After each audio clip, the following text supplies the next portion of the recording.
34. 34.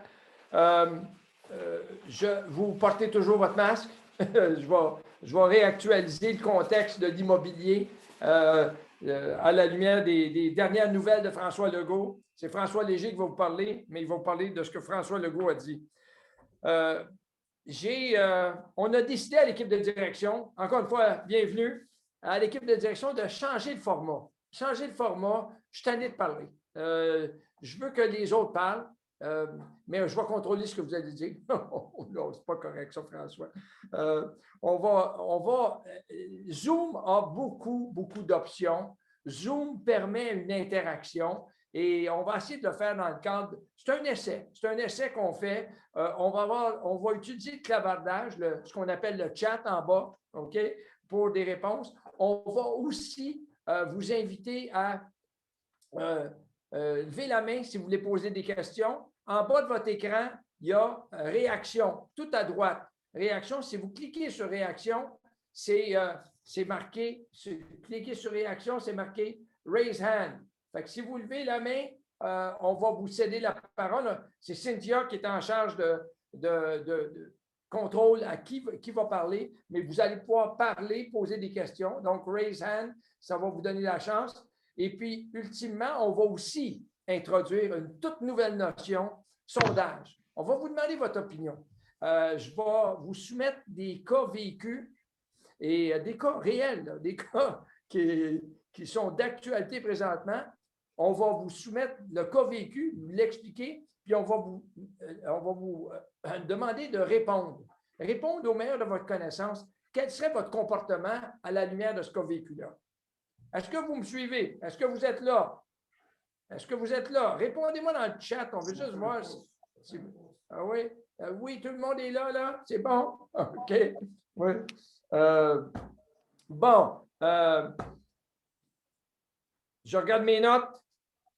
Le titre, c'est Bref retour sur le lancement 2021 du 17 février dernier. Plusieurs d'entre vous ont été là.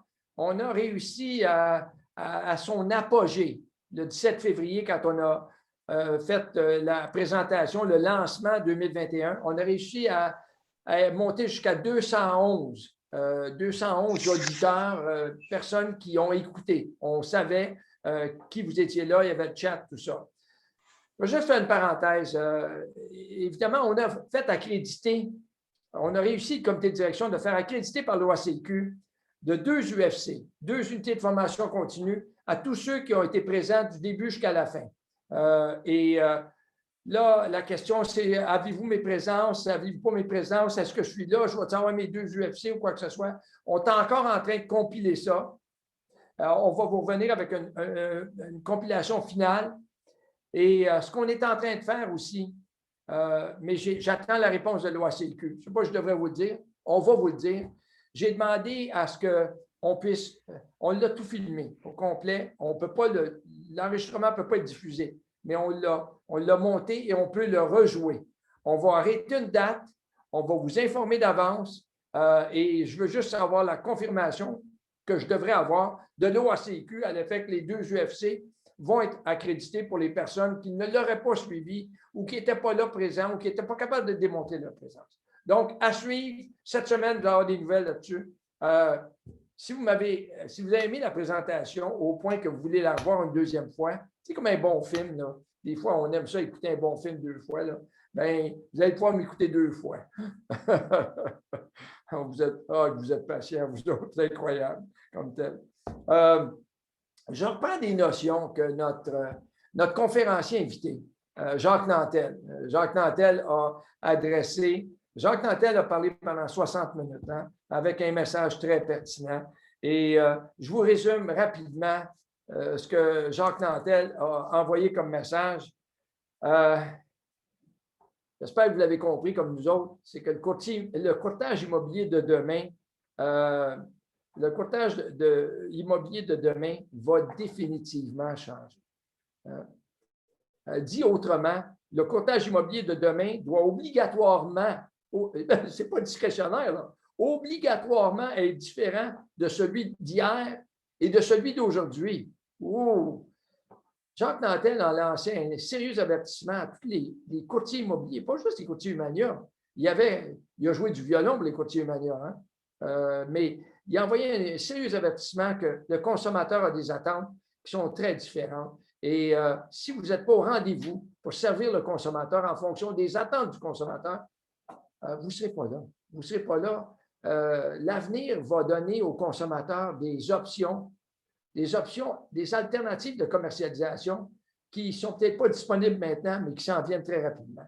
Et donc, il faut être alerte. Puis, c'est pas, j'essaie pas, on n'essaie pas, le comité de direction de vous faire peur. On vous dit que c'est positif parce que les courtiers qui vont faire le virage, s'adapter et devenir encore meilleurs vont pouvoir être là. Parenthèse, pendant la conférence de Jacques Nantel, à 2-3 reprises, a parlé du courtier Humania. Il dit, le message, ce n'est pas pour tout le monde. Je pense que vous étiez là, vous l'avez entendu.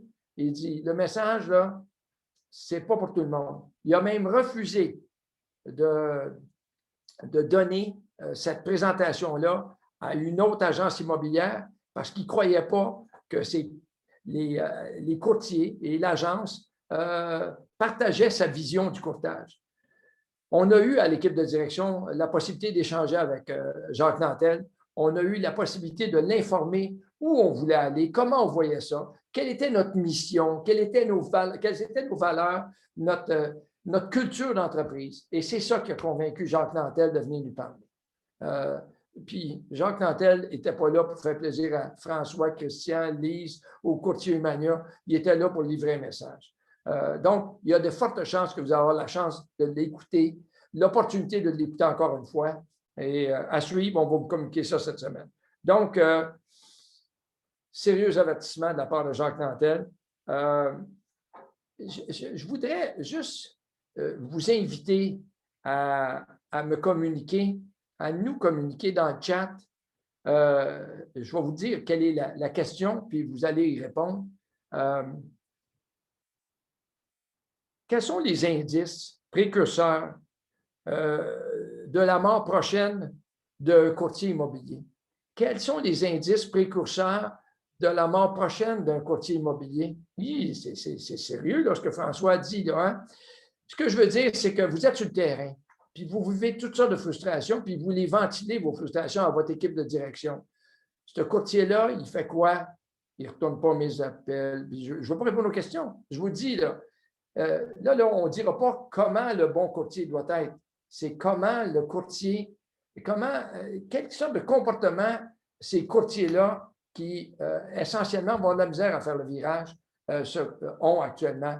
Dans le chat, là, êtes-vous capable de nous envoyer ça? Un courtier qui ne donne pas, allez pas trop vite, là, pas de référence de la part de ses clients. Oui, ça c'est clair. Hein? Des courtiers qui manquent de présence. Disponibilité. Pas à l'écoute. Mon Dieu, hein?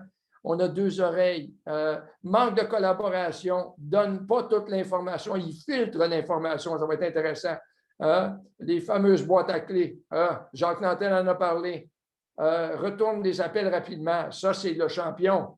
À part ça, c'est juste ça que vous avez à dire? Vous n'avez rien d'autre à dire? Le courtier qui, demain matin, va être en péril, c'est un courtier qui affiche quelle sorte de caractéristiques de comportement? Allez-y, dans le chat, là. Hein? Allez-y. Êtes-vous là? Êtes-vous là? Jamais présent dans les rendez-vous? Oui. Jamais présent dans les rendez-vous. C'est vrai, tout à fait vrai. Je vais vous alimenter un peu. Pas de suivi. Oh mon Dieu, et comment? Hein?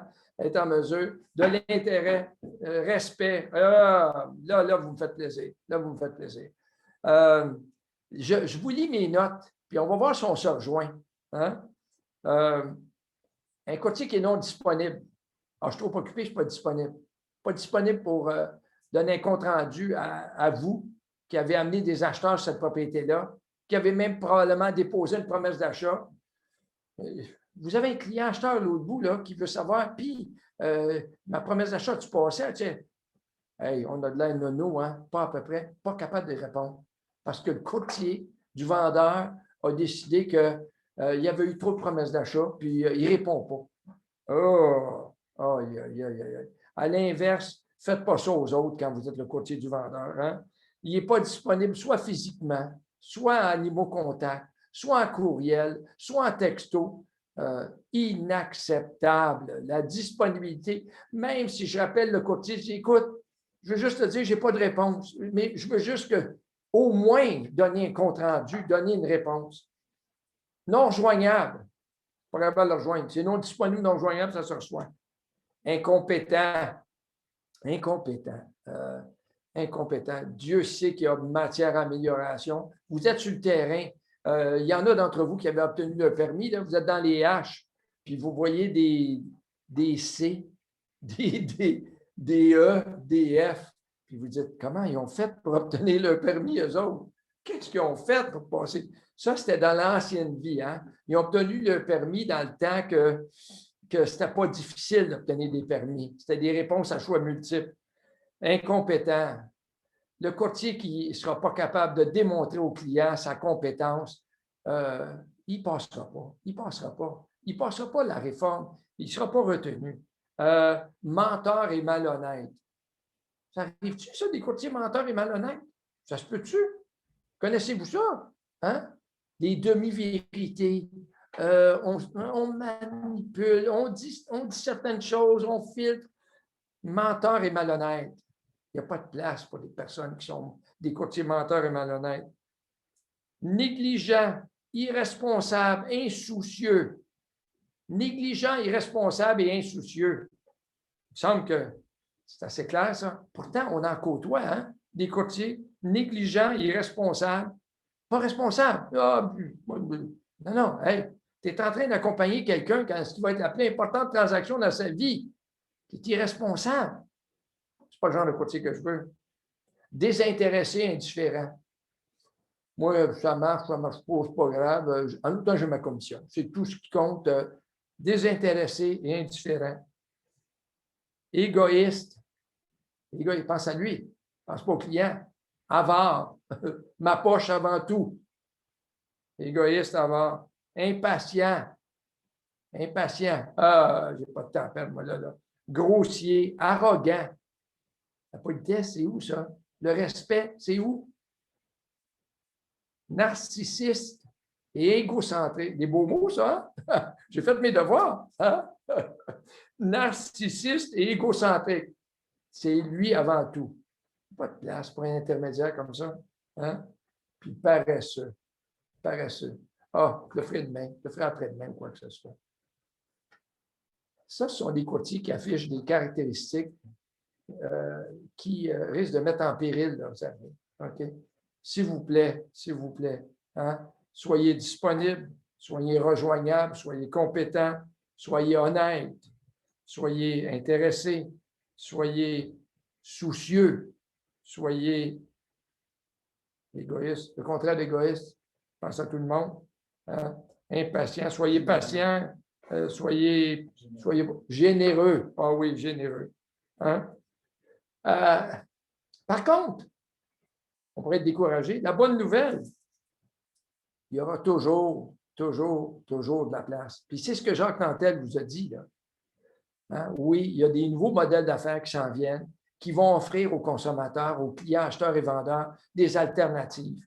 Et s'ils ne voient pas la valeur ajoutée que vous, courtier Humania, offrez, ils vont prendre une autre option. Hein? Mais s'ils voient la valeur ajoutée de ce que vous représentez, je vous le garantis, Jacques Nantel l'a dit, la plus importante transaction dans la vie des Québécois et des Québécoises, ça va prendre un être humain à côté de lui, mais pas n'importe quel être humain, pas n'importe quel intermédiaire. Hein? Il y a toujours de la place pour un bon courtier qui est toujours disponible, proactif, etc. Tous les qualificatifs. Hein? Qui aura comme seul objectif. Seul objectif, c'est quoi? Son client. Aider son client. Être là pour son client avant tout. Hein? Votre survie comme courtier immobilier va passer par le respect des clients, le respect des acheteurs, des vendeurs. Vous souvenez-vous du beau slogan qu'on a présenté mercredi dernier? vers la fin, là, j'ai pris la parole après que Jacques Nantel ait terminé sa présentation. Puis on a essayé de résumer ça dans une phrase, le slogan. Est-ce que vous vous souvenez du slogan qu'on a présenté? Le slogan chez Humania. Chez Humania, quoi? Chez Humania, peut-être que je devrais ouvrir tous les micros, là, pour vous permettre de parler. Hein? Chez Humania, le service au client est un comportement et non un département. Je répète, chez Humania, le service au client est un comportement et non un département. Chez Humania, le service au client, il faut que ça coule dans les veines. Le service au client est un comportement et non un département. Quelqu'un qui me demande si le slogan va remplacer la phrase au-delà d'une transaction, une relation. Je ne pense pas qu'on va remplacer notre slogan au-delà d'une transaction. Non, pas du tout. Mais ça va être un slogan qui, pour le moment, est très d'actualité. Et c'est un slogan qu'on veut. On va vous faire une autre confidence. Je ne me retenais pas de dire, là. On a pris des arrangements avec un salon de tatouage, là. Et puis, on va vous faire, pas parce qu'on a des doutes sur votre volonté de nous suivre, mais on va vous faire tatouer le nouveau slogan. L'endroit, c'est vous qui déciderez où vous le voulez, là, mais c'est nous autres qui payons pour le tatou. Chez Humania, virgule, le service au client est un comportement et non un département. Qu'est-ce que vous en pensez? Hein? On sait que vous allez être fidèle, mais juste pour ne pas l'oublier. Puis on va le mettre réfléchissant à la nuit, de telle sorte que vous allez vous lever la nuit, là, dépendamment de quelle partie du corps vous allez regarder, là, vous allez voir le slogan qui va vous apparaître. On ne sait pas s'il va scintiller, flasher ou quoi que ce soit. Excusez-moi, là. Non? Aïe, aïe, aïe. Alors, Étienne, là, il était 18. Il me reste 12 minutes. J'ai 4 cas vécus. Où est-ce que mon écran? Là? Mon écran est là. 4 cas vécus, là. Et on va vous expliquer les cas, puis on va vous demander d'aller dans les pauses, les sondages en bas. Allez-y pas tout de suite. Attendez. Laissez-moi vous expliquer les cas vécus, puis après ça, vous allez répondre. Un cas vécu intéressant, là. Un de vos confrères est en train de vendre une propriété sur le bord d'un lac et il y a le contrat de courtage qui est signé, fait la mise en marché. Le gardien du domaine qui finalement est le gardien du domaine de plusieurs maisons sur le bord du lac informe ce courtier Humania-là qu'il y a des sangsues dans le lac. Des sangsues dans le lac. Vous connaissez ça? Hein? Qu'est-ce que vous allez faire? Allez donc, touchez donc à pause en bas, là, puis vous avez, hein, il est en train de vendre, vous avez polling numéro 1, là, vous l'avez, là, touchez à pause, là, hein, on va vous donner un certain temps pour répondre à ça, là, OK? Hein? Vous avez, répondez, là, vous avez vos réponses, là. Le gardien vous informe qu'il y a des sangsues dans le lac, qu'auriez-vous fait? Valider l'information et divulguer le OK 100% à date. C'est quoi les choix de répondre? Les choix, bien, 1, 2, 3, 4. Vous pouvez choisir ce que vous voulez, là. C'est ça? Hein? Oui. Hein? Il y a 50 personnes qui devraient répondre. J'en ai 26 qui ont répondu. Prétendre qu'il s'agit d'un lac naturel et que c'est normal. Il y en a 2. Personne. Silence total parce que le vendeur me défend d'en parler. Écoutez, les instructions du vendeur, vous ne les suivez pas, vous autres? Hein? Vider le lac de sangsues, ça, c'est peut-être un petit peu plus exigeant. Hein? Hein? Aïe, aïe, aïe, aïe, aïe. Hey, vous m'impressionnez. Vous m'impressionnez. 40 réponses sur 53. 40 sur 53. 80% ont répondu et j'en ai 38 sur 40 qui ont répondu valider l'information et divulguer avec le OK du vendeur. Puis si votre vendeur dit non, on va y arriver plus tard comme tel. Merci pour ça. On passe au deuxième cas vécu. Deuxième cas vécu, on ferme le pôle, puis on vient, je vous explique la deuxième situation. Là. Ça va? 95 vous êtes bon, vous êtes impressionnant. Vous n'aimez pas les sangsues non plus, d'après ce que je peux comprendre. Hein? Deuxième cas, une de vos consoeurs se voit confier la mise en marché de ce qu'on pourrait qualifier une reprise de finances. C'est une reprise, une vente sous contrôle de justice, une reprise de finances. En tout cas, c'est un prêteur, c'est un créancier hypothécaire, là, ou c'est l'équivalent d'un créancier hypothécaire qui a pris une maison à vendre. OK? Finalement, la maison est en vitrine, il y a de l'action, vous savez comment c'est fou aujourd'hui, là? Hein? Quand tu dis reprise de finances, même dans l'ancien temps, quand personne ne voulait acheter, ils couraient après la reprise de finances. Aujourd'hui, on parle de reprise de finances, tout le monde est là, à la porte, ils veulent les acheter. Évidemment, reprise de finances vendue sans aucune garantie légale, au risque et péril de l'acheteur, et le vendeur ne complète aucune déclaration du vendeur. Pas de DV, pas question d'avoir de DV ou quoi que ce soit. Le courtier Humania, courtier inscripteur qui a le contrat de courtage, se fait envoyer par un courtier qui avait fait la commercialisation de la propriété antérieurement, un rapport d'inspection sur cette propriété-là. Un rapport d'inspection sur cette propriété-là. Et on fait quoi avec ça? On fait quoi? Pôle numéro 2. Pôle numéro 2. Hein? Là, voici la deuxième question. Hein? Là, vous recevez un rapport d'inspection, vous êtes le courtier inscripteur, c'est un ancien rapport d'inspection. Selon vous, on fait quoi? Contacter l'inspecteur, valider l'authenticité. 4 réponses. Hey, soyez pas suiveux, là. Si vous avez l'intention de répondre, répondez comme vous voulez. Je ne suis pas capable de savoir qui répond bien ou répond mal. Hein? Je ne suis pas capable. Fait que prenez le temps de lire les questions, là, et tout ça. Suivre les instructions du huissier. Hein? En passant, un lac naturel, là, tout à l'heure, les sangsues, là, ce n'est pas la bonne réponse. Là, hein? Non. Oh, c'est un lac naturel. Fait que, pas obligé d'en parler, c'est un lac naturel. Non. On ne fait pas ça. Un courtier Humania, on ne fait pas ça.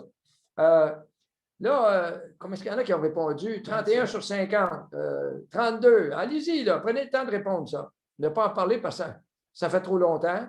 Ne pas en parler parce que la vente est faite sans garantie légale. Contacter l'inspecteur, valider l'authenticité du rapport et divulguer. Et puis, suivre les instructions du huissier qui me défend d'en parler. Aberrant, hein? Aberrant. Faute de temps, on va accélérer. Oh, il était 24. 87 ont dit contacter l'inspecteur, valider l'authenticité du rapport et divulguer. Oui, évidemment, actuellement, là, on a à travailler avec le huissier qui a signé le contrat pour lui faire comprendre que c'est dans son intérêt d'être transparent. Et juste pour terminer ce cas-là, qui est un cas d'intérêt, d'actualité, il y a eu un jugement antérieur où un acheteur d'une reprise de finances qui a été vendu sans garantie légale au risque et péril de l'acheteur a poursuivi la banque qui a fait la mise en marché de la propriété parce que la banque savait que le puits artésien ne donnait pas d'eau. Il ne l'a pas divulgué. Non, moi, je ne peux pas dire ça. Tout ça. Et il a été démontré que cette information-là avait été communiquée à la banque. Mais la banque dit, moi, je ne fais pas de DV, je ne dis rien ou quoi que ce soit. Le tribunal, le juge, a condamné la banque à indemniser, nonobstant le fait que c'était vendu sans garantie légale au risque et péril de l'acheteur et que tout ça. Fait qu'une information que vous connaissez ne peut pas être balayée en dessous du tapis, tant dans votre intérêt comme courtier immobilier, si vous ne voulez pas perdre votre permis, que dans l'intérêt du vendeur. Troisième cas, un de vos confrères a mis une maison hors marché. Contrat encore en vigueur, mais il l'a mis hors marché à la demande des vendeurs, signé hors marché. Il y a quelqu'un qui veut déposer une promesse d'achat. On s'en va au sondage au pôle numéro 3. Ça va? Pôle numéro 3. Il va apparaître. Ça pas là. Tiens. Pôle numéro 3. Il a mis une maison hors marché. Et, donc, les options, puis il y a un acheteur qui veut faire une promesse d'achat. Désolé, monsieur l'acheteur, il fallait y penser avant. C'est bon, ça comme réponse. Hein? Prendre la PA de l'acheteur, la présenter tout en laissant la prison hors marché.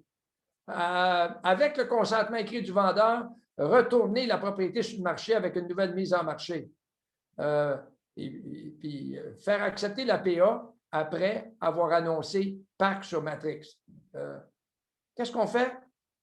Qu'est-ce qu'on fait? Là, il semble y avoir des opinions partagées. Là. Hein? Il semble y avoir des opinions partagées, à savoir qu'est-ce qu'on fait. Hein?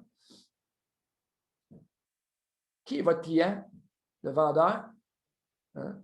Moi, dans des cas comme ça, là, je vous dis, là, hein, vous prenez la promesse d'achat, vous concluez la transaction, puis vous l'affichez, transaction conclue dans Centris parce qu'on veut avoir le bénéfice de la transaction. On l'affiche, mais dans le fond, pendant 2 minutes, elle est en vigueur, elle tombe dans le PAC. Faites attention à ça. Hein. Il est arrivé une promesse d'achat à 10 000 de plus que ça et qui doit être obligé, qu'on doit présenter au vendeur. Le vendeur a regardé son courtier et a dit hey, il me semble qu'on aurait pu travailler autrement que ça, là, comme tel. Ça revient à égocentrique, hein? Narcissiste. Pense à lui au lieu de penser au client comme tel. Prendre la PA, présenter tout en laissant la propriété au marché. Si vous êtes pour faire ça, parce que c'est la volonté, allez vous protéger avec un écrit du vendeur en faisant prendre conscience au vendeur que si on la remet dans la vitrine, il y a peut-être des motifs pourquoi la maison a été mise au marché, mais allez vous protéger avec un écrit parce que si jamais, hein, par après, il y a une promesse d'achat qui rentre à 10, 15, 20 000 de plus et cet acheteur-là, frustré, fait une demande d'assistance ou votre vendeur fait une demande d'assistance à la loi CQ, vous avez besoin d'avoir des bonnes explications pourquoi vous n'avez pas remis la maison dans la vitrine au complet. Dernier point. Le courtier Humania a une propriété à vendre.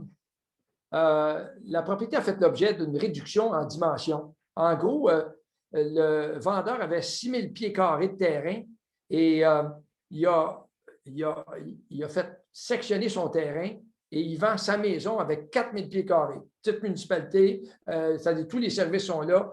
Ça a passé tout le test, pas de problème. Compte de taxes affiche encore le 6 000 pieds carrés.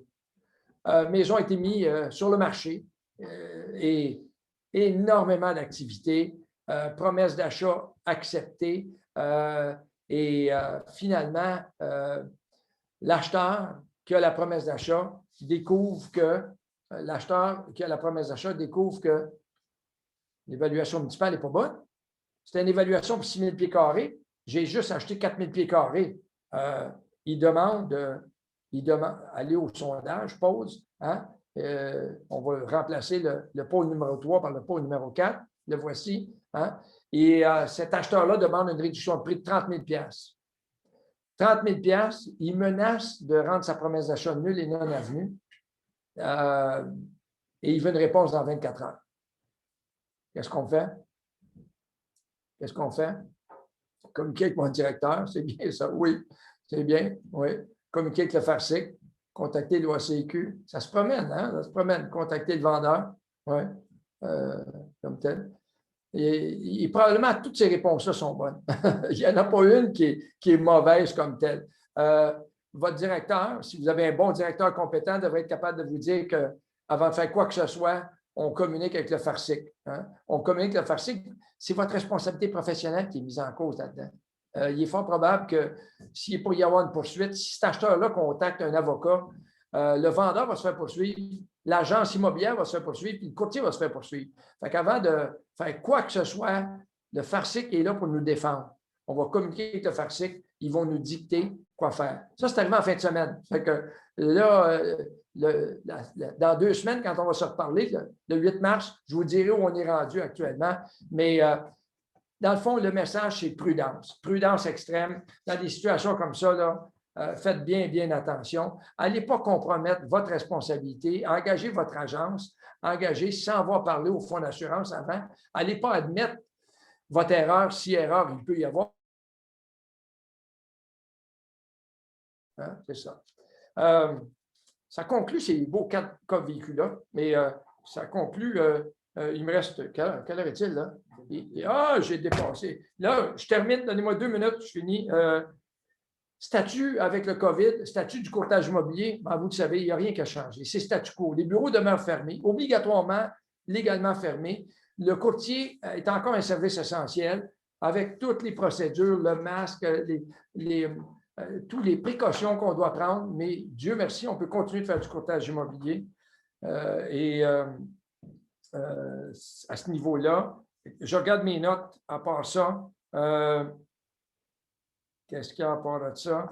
Je vais avoir un beau sondage pour voir dans 2 semaines.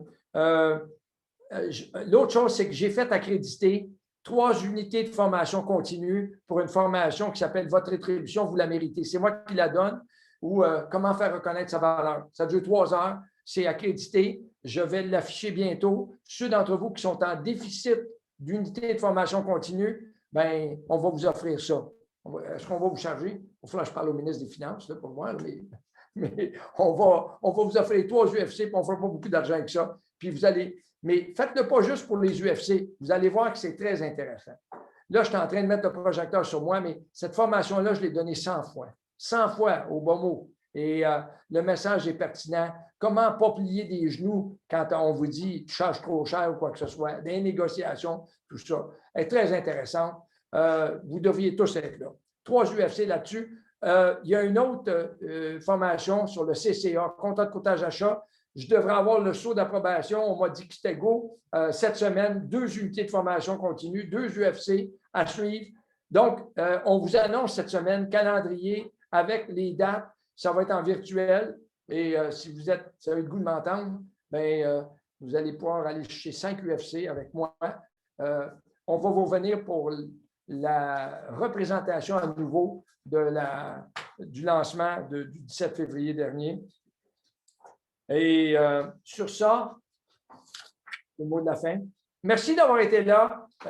On se revoit dans 2 semaines, le 8 mars.